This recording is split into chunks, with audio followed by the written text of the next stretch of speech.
घर में पूजन होगी। कोई तुमसे पूछे कि सत्यनारायण जी की कथा कहां से निकली है, तो आप बता सकते हो स्कंद पुराण से निकली है। स्कंद पुराण में सत्यनारायण भगवान का चरित्र वर्णन किया गया।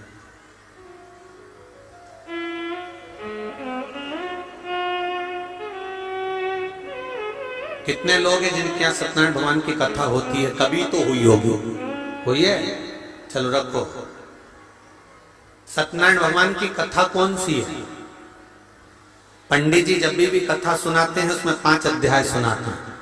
बोलो। पहला अध्याय सुनाया, एक ब्राह्मण के घर पर एक लक्कड़हारे ने कथा सुनी। बोलो सही है कि गलत है? दूसरा अध्याय, फिर कथा सुनकर उसने कथा सुनी। फिर तीसरा अध्याय, उसने कथा सुनकर उसने कथा सुनी। फिर चौथा अध्याय, उसने कथा सुनी और उसने कथा सुनी। पर वो कथा थी कौन सी? जो सत्यनारायण जी की थी, जो सबने सुनी, पर आज तक वो 5 अध्याय में नहीं आई। तो वो कथा कौन सी थी? तो कोई तुमसे पूछे तो कह देना, शंकर भगवान को जानने के लिए ब्रह्मा और विष्णु ने ढूंढना प्रारंभ करा।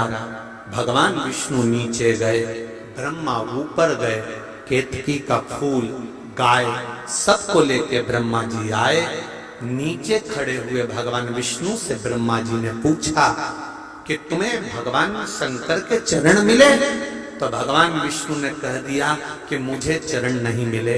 शंकर भगवान के सामने भगवान नारायण ने सत्य बोल दिया था, इसलिए उनका नाम सत्यनारायण हो गया। तब भगवान विष्णु ने जैसे ही सत्य बोला तो 33 कोटि देवताओं ने पुष्पों की वृष्टि करी, हाथ जोड़कर स्मरण करा, स्तुति करी। एक सुंदर कलश को सजाकर उस पर श्रीफल रखकर, आम पत्र को लगाकर, केल पत्र के साथ में भगवान विष्णु की आराधना करना प्रारंभ करी। और भगवान विष्णु की जब आराधना करी तो यही आराधना जब करना प्रारंभ करे तब उनको कदली फल मेवा का भोग लगाया, क्योंकि तुमने सत्य बोला है। सत्य बोलने वाले की पूजन संसार में होती रही है, इसलिए भगवान नारायण की उस दिन से पूजन प्रारंभ हो गई। अब कोई तुमसे पूछे कि सत्यनारायण जी की कथा कौन सी थी, तो तुम बता देना कि कथा ये थी, और वो 5 अध्याय तो कथा के क्रम के। आपने जितनी बार भी सत्यनारायण जी की कथा सुनी होगी उसमें बताया होगा, उन्होंने कथा करवाई तो उन्होंने कथा करवाई तो उन्होंने कथा करवाई। वो कथा कौन सी थी? वो